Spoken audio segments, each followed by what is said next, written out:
Welcome to the Born Unbreakable podcast with your hosts, Coach Dez and DJFNA. We are in the month of March now, which is Women's History Month. So we wanted to do a special episode to kick that off. And of course, it is about making a commitment to yourself as women to get the outcomes that we want. And there's a great example because I happened to finish a program today, so I want to talk a little bit about that. But Aaron, are you excited to celebrate women? I support women and business. I love it. I like to be all up in their business. All up in the business. I love drama. All the drama, all the things. Yeah, it's funny because I have more female friends than I do male friends. Yes. And I know what you're thinking. You're like, well, obviously you like more women friends. But no, I have more women friends because I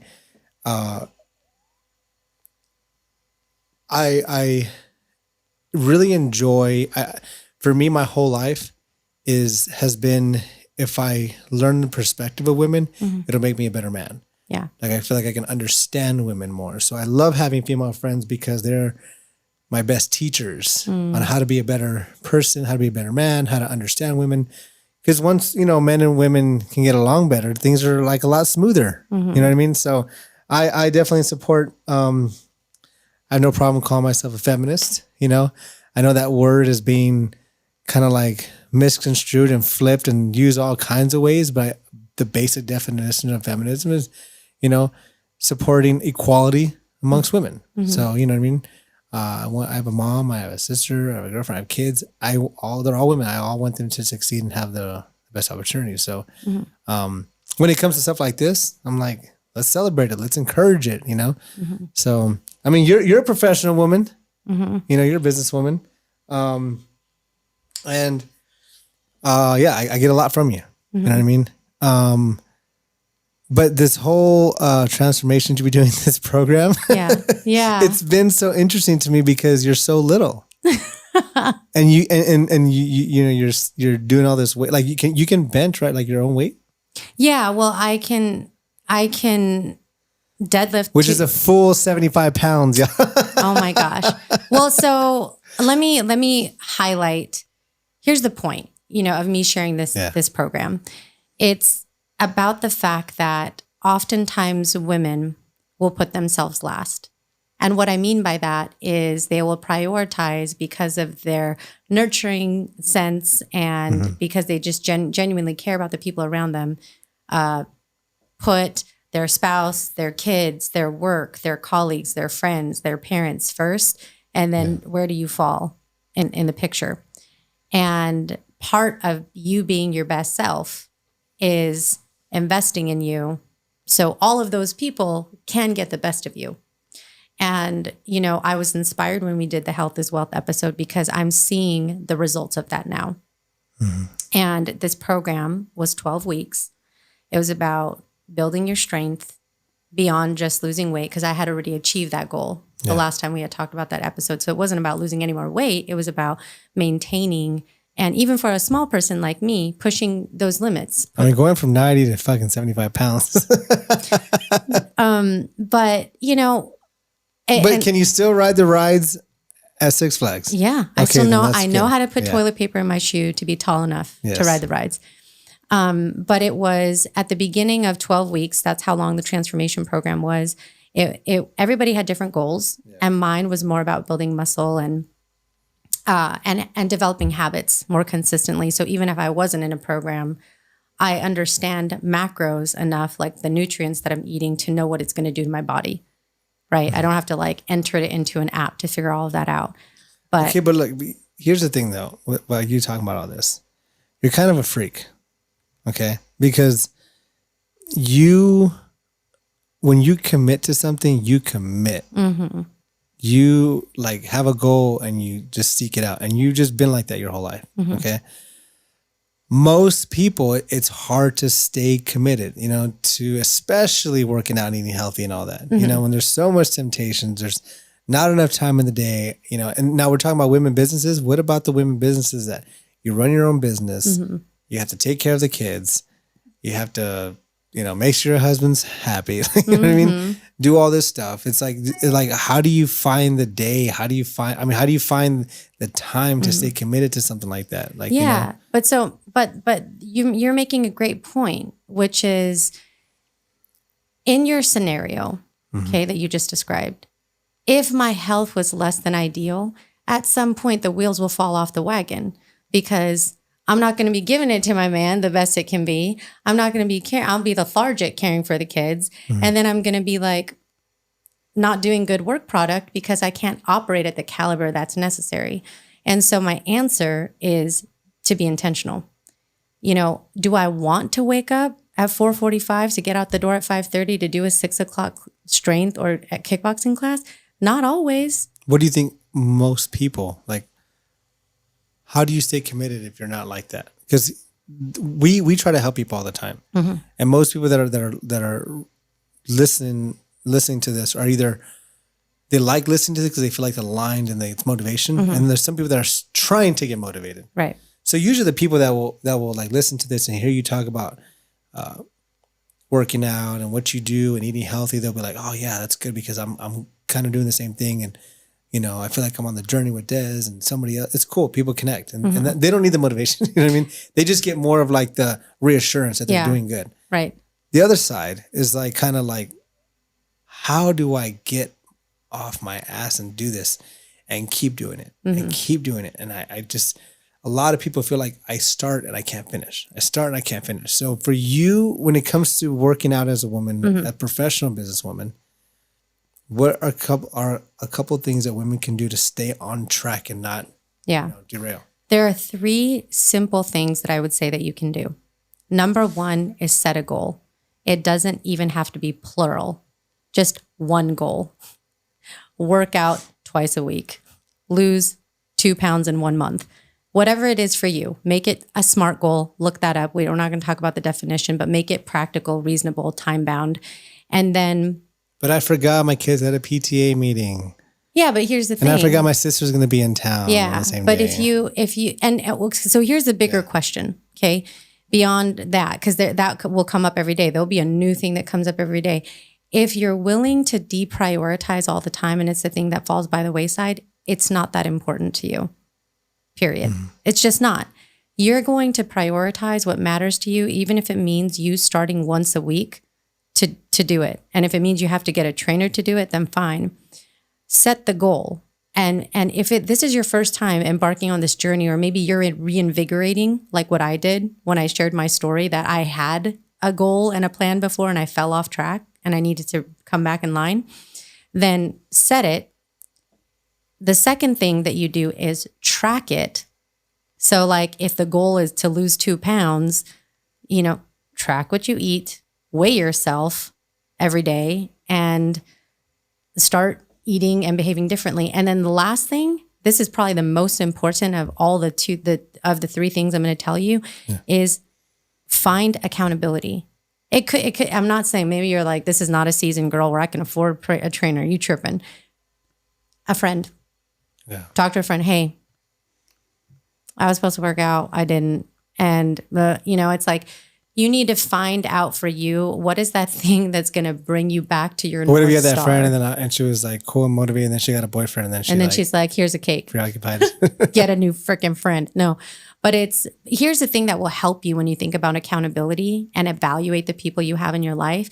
If a good person that you want to be there is going to encourage you to get to where you want to go. They're not just going to be absentee friend or partner or whatever. It could be a family member that you're having an accountability partner from.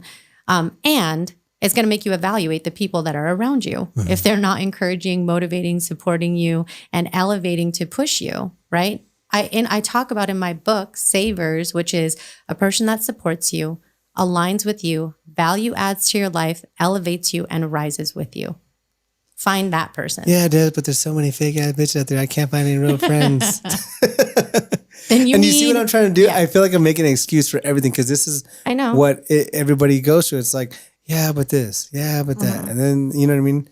So, but I think my point, keep being pessimistic, I like it. Is that, I want people to hear this. Like, I want you to hear what you sound. So sometimes you got to the way to learn is like, for example, like when you are, let's say, like I know, like for example, like kids that really misbehave, and other kids see it, they go, "Oh man, I don't want to do that." Well, when they see the outcome, when they see the repercussions. So, and people will do that. It's like you don't learn until you see somebody else do it and what it sounds like. Like, oh, do I sound like that? Am I like that? Maybe that's it's a perspective. So I think people kind of need to hear, like, you hear those excuses. Do you say those excuses because that this is what you sound like? It's always an excuse. Now here's another question I have about your journey being committed to fitness and healthy. Do you feel like more women get motivated by looking good or by feeling good? That's a good question. Because women have a lot of, let's just be real, women have a lot of pressure. Yes. You know what I mean? Yeah. You got Instagram, you have the dating life. It's, everybody's out there trying to get a good man, trying to get, you want to be attractive, a lot of, so do you feel like women do more of the outer appearance more than they do the inner, like being healthy inside? On the whole, I would say it is the former more. It's that I need to look good outside to start to feel good inside. But I would argue that you have to spend more time on the second than the first. Does it make sense? Mm-hmm. And I know there's people that are like disagree. They're like, it doesn't matter. As long as I work on looking good, then I'll be happy. But do you think do you think it's wrong that women that they're like, well, that's the only thing that motivates me. Like I want to look good and take cute photos so I can post on the gram and everything, and I can feel good. You know what I mean? No, I don't think there's anything wrong with that. Yeah. I don't. I think like, it would be inaccurate for me to tell you that people didn't care about looks, both you caring about your own looks and other people caring about your looks. So it's not that there's anything wrong with saying, yeah, I just freaking want to look better in these photos, so I'm going to work hard to make that happen. But I think that beyond that, if you want sustainability, you have to get deeper than that surface for you to have you have to have a higher purpose. Like looks are A, is very surface level, and B, you're going to find that objective is going to dissipate as you age because you're not going to look the same 2 decades from now and 3 decades from now. So if you want to sustain a healthy lifestyle, your purpose has to be bigger than I just want to look good. Yeah. Just my opinion. Yeah. Now, I mean, it's interesting because I know like with you, a lot of like your mom has been kind of concerned. Yeah. How little you gotten. You know what I mean? Her and my sister were actually having a conversation. Last time my sister was here a couple of weeks ago. Yeah. Now, how did that conversation go? They were, and my mom, because it was drastic. Because again, like I say, when I say you're a freak like that, it's like you're very, because you're a coach and you're conditional. You're kind of like like how, it's like Tom Brady. You tell Tom Brady to do something, he's gonna commit because he's already in that headspace. He's already been like conditioned. You're like that, so you set out a goal and you do it. And while people are taking the 2 months to go, should I go back, go to the gym and you've already been 2 months into it, killing it already. Right. So you do something and it happens very fast. You see results really fast because you just go, hey, I'm gonna go every day. Even though we're up till 5 a.m. partying and Dez having a good time, truth. You're still gonna wake up at 7 a.m. to go to the gym. You know what I mean? Truth, so that's why when I say Dez is a freak, you're not wrong. But people see this drastic change in like a couple months. Yeah. And they're like, oh my gosh, you dropped, like how much weight did you drop? In 90 days, 25 pounds. 25 pounds. Yeah. From 95 to 65. But like, does it freak your mom out? You know what I mean? Yeah. My sister isn't as concerned. My mom is concerned because moms can get concerned. And I think my sister was saying something to her. Oh, it's just such a trip how little she is, like how little she got. Like she's already a little person. Big personality. Don't get it twisted. Small in stature. And so they would make comments to each other like, oh, well, I hope she doesn't lose any more weight. And her clothes look too big for her. And you need to eat something. And, like. You got skinny shamed. Yeah. You got skinny shamed. Right. So she got skinny shamed. Right. And two, it's now here's again, and I like asking these questions being real. Like right now, the Kim Kardashian big booty, big tits kind of look, the big lips, that's like in right now. So, you have that like 1993 look, like that TLC left eye look, you know what I mean? But how do you feel about that as a woman? You feel like, okay, that's trendy. Yeah. You know what I mean? How does that work into like the dating life too? Yeah. It's, for me, this is why I need to read my book. It's this limiting feeling never goes away. And if you've ever watched the Barbie movie, even if you haven't, there's a monologue that America Ferrera does in there. And I just feel like women face the perpetual, this is the essence of the monologue, the perpetual, nothing is ever going to be good enough, right? If you go too overboard with the Kim Kardashian vibes, now you're too thick. And now you're a little chunky and there's some weight.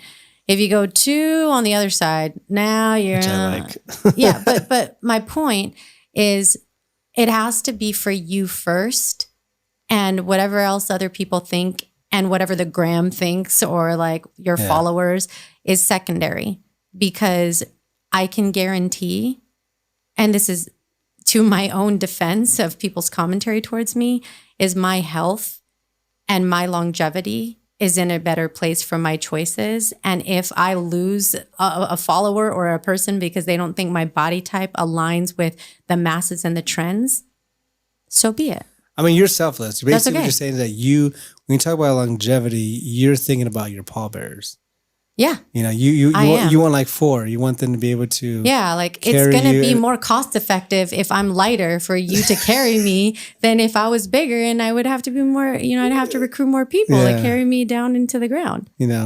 Just saying. Because I guess, some people, it's like the certain comedians that are like, nah, just live your life. You should be like 340 when you die. Like but and here's again, now I'm going to come back full circle to the whole point of the question you had asked me when you were like, well, is it more for looks? Is it more for the inside? My purpose. But do you feel like more women do it for the outer? Yeah, I do. But I think ultimately they're like, now here's the shift of the thinking is when they start to go, I want to be there for my kid's wedding. I want to be able to chase them and not be like, you know what? Can you go play with your friends? Because I'm winded and I can't. There's actual fundamental reasons attached to your livelihood as to which you would want to do this. My purpose was about the fact that my dad died when he was 40, and I have a family riddled with a variety of diseases. I was just talking with a friend that's visiting in town about this, is, diabetes, high blood pressure, high cholesterol. Like I could sit here and go through all the questions that you get asked at the doctor when they say, hey, have you had this in your family, this in your family, this in your family, this in your family? And I say yes to everything. And when I get to check no, that I don't personally have any of those things, that feels good to me. That feels good to me. And because my tits aren't big enough or my ass isn't big enough, I can live with that. Yeah. I can live with that. That's me. But that's not going to be everybody's cup of tea. And that's okay. Like if I'm at a trend and those people are dead, well then I'm okay with it. You know what I mean? Yeah. So well, and I think there's a lot of pressure on women that are trying to look good, and like right now with the whole Ozempic. Yeah. It's like I just need results fast. I need to like squeeze into this dress. I need to cut the weight. Now it is good that they're cutting weight, but how do you feel about when people do that? Like I'd rather just take Ozempic and just it's one and done, and people want quick solutions. But I think that the point of this episode and the point of us talking about but what about these women that their business is their looks? Because here's the thing, like I get really upset when people start talking about women like, oh, they just want to like look good and everything. But let's just keep it real. There's a lot of women that their business is their looks. Sometimes, and it doesn't mean pornography or OnlyFans or Instagram models, But like if you're like a host or a concierge person for like a major hotel, or you're a brand ambassador, you know, you have to look good. Well, I mean, you okay, have to, because you're, you know, there's legitimate, like I am the freaking representative of Nike Fitness and I can't fit any of the things. There's that level. And then there's the, I want to look presentable and, you know, just from a professional perspective in my job, and it is part of the brand. Going back to your point of Ozempic, or do I wake up and work out every day? It's like, okay, the question you have to ask yourself is what you're doing sustainable. If you took Ozempic for the rest of your life from now until the end of time, and you're no longer here, are there repercussions to it or not? Or is it just a matter of the fact that you can afford it and it does what you need it to? It's not hurting you, you know, in some type of way that's the way that you want to sustain it. I can't knock somebody for that. Like also going back to like the fat shaming and skinny shaming. Like, do you feel skinny shamed sometimes? Now? Oh yeah. Now, but there's two ways that it happens.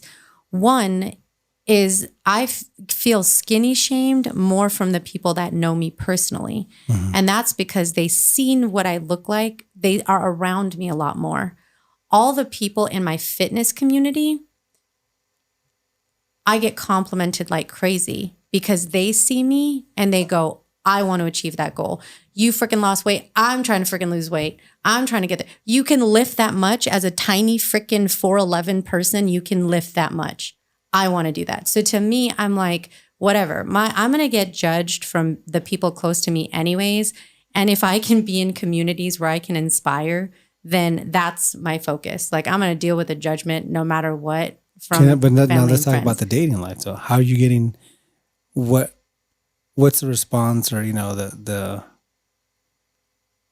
I guess response from men? Like, what are you getting from them? I have zero problems. I have zero problems in the arena with men because, you know, I think my confidence precedes, you know, anything. I think it's I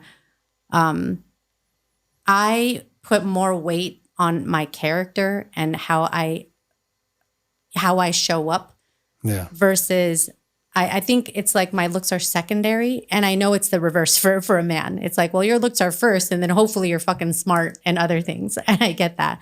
But, you know, I think that men see the best of my features, and like, I'm not going to date some guy that doesn't. Yeah. So I have no issues. no issues in the dating game. No issues. Well, and yeah, because, you know, like, I think one of the things that I would hear is like when girls would come to Vegas and work out here, it's like, oh man, all these girls, like, they look great. You know, everybody has like the looks, and of course it's Vegas, so you gotta have the tits. You know what I mean? Yeah. Now, here's the butt is the big issue, is the big thing on the Instagram. I mean, you know, it's but then here's the thing, and this is what I can hold with integrity to myself, because I'll be the first to tell anybody that's listening that yes, there are girls here in Vegas that look top notch, 10s, maybe over 10s, perfect bodies. Their insecurities are a list that are longer than I can sit here and describe to you. I would never trade places with any of them. I would not trade for those looks to have those insecurities. So I'm totally fine not looking like that stereotype. No, you're not knocking that stereotype. No, you're not knocking those girls. Not at all. That put a lot of effort into, you know, if you want to shaping their bodies, shaping your body, and you want to pay, because quite frankly, let's be honest, we're sitting here having honest conversation. Yeah. Your ass is paid for, your tits are paid for, and if that's your prerogative and that is something you need to use as an asset in your business, do what you got to do. Yeah, I'm not hating. Yeah. So, I mean, your journey and this fitness is making you feel good. It's mentally, it's good. You know what I mean? But I mean, there are a lot of girls that even though they have like those bodies, still work out really good. You know what I mean? Yeah. But I think it's good because those girls are going to maintain it, the longevity. It's like if you just put in the work, you know, you won't have to take Ozempic. And then on top of that, I feel like 5-10 years from now, you're gonna be like, oh, all the women that took Ozempic, it's gonna, Yeah. I mean, that's what the side effects of any drug, you know what I mean? But it's like you're putting your body through that, like, it's not natural. Yeah. And I guess, the last point, before we make some wrap up comments is I have arrived to a point in my life where I'm not trying to be trendy. I'm trying to be me. And that's the reason this show is called Born Unbreakable. It's about being unapologetically you. It's not be unapologetically like everybody else. Like, that's the reason this show exists, right? And so the funny thing is that I was watching some stuff. It was like on one of those morning shows where the trend was that women were getting their breast implants taken out, like Blac Chyna, who is Rob Kardashian's baby mama, right? And like, wait, what? Why are you doing that? Because people are going back to this, like, I want to be an authentic woman. I don't want to be like, what was I thinking? I don't know. Back then, I just wanted attention and all this different stuff. So trends last about as long as, a celebrity's marriage. It's like you can't, if you're always going towards that, you're never achieving something with purpose. So if you're going to take a message away from this podcast, and we wanted to start this month with just, some messages around women empowerment, as it's Women's History Month, is make a commitment to yourself, and see through to it, because there are eyes on you there. And it doesn't matter. Like, if you don't have kids, there's always that one person at least that's looking to you for inspiration. And you never know when that moment is, whether it's a friend, a colleague, a family member, even a stranger, someone from a distance. So you making the decision as a woman to commit to yourself and your goals and how you want to contribute to this world, it sets the stage, for the future. And so that's the point of this. So if anybody's in the Las Vegas area and you want some motivation, go with Dez down to the gym. She does kickboxing and, if you're looking for, now I don't want to blow up your phone with creepers and a bunch of people that are fanning out, but is it okay for people to reach out if they want to work out and they want an accountability partner? Yeah. Do you have enough room to keep people accountable? Here's what I will say. The workout thing, if you really are here and you want to do that, reach out. Right now, the first 10 people that call Dez, you get an accountability partner. You get an accountability partner. What I will say is, depending on what stage of where you are, I can help you at least figure out what's next, whether it is actually working with me as a coach and helping you with accountability, or it's just giving you some sense of direction, even if you didn't want to work with me, on where you can go to get more of what you need. Yeah. So also this month, we're also going to hear from some people from WO3. That's right. You're going to interview some people. It's going to be cool. But yeah, if you guys need some advice or want some accountability, hit up Dez. Hold on, let me put your little thing up there so people can get it down. If for those people that are listening, @_Coach Dez_. Slide into the DMs if you want to get skinny, so you too can get skinny shamed. Everybody wants to be skinny shamed. Oh, you know what I mean? Gosh. But you're okay being skinny shamed, huh? It doesn't bother me anymore. In the beginning, I had a little psychological meltdown about it, but I'm like, no, fuck that. All right, y'all. I'm DJFNA. Got Coach Dez for another Born Breaker episode. Hopefully, we're moving the needle and motivating some people, giving some good advice, just spreading positivity. We want you guys to be your best self. Be unapologetically you. It's a mouthful. Woo! I'm tired today. All this wind, it's got me stressed out. We got some sandstorms going on in Vegas. But until next episode. Also don't forget, guys, pre-order your Born Unbreakable book by Coach Dez. The book is coming out soon. You're doing the last minute edits. Yep. And, they've been submitted. It comes out on July 23rd, 2024. You can order it now on Amazon. So just type in Born Unbreakable in Amazon. Probably the podcast it pops up. I've tried it. Yeah, it pops up. Yeah. Or the book. And it's 5 steps to overcoming your self-limiting beliefs. Yeah. Now, how soon are you going to do book number 2? Oh, man. We'll see. I'll get back to you on that. Yeah, you got to get your J.K. Rowling on her. The books, the Harry Potter books. Oh, yeah. Yeah. Sorry, guys. We're out. See you guys in the next episode. Thanks for tuning in.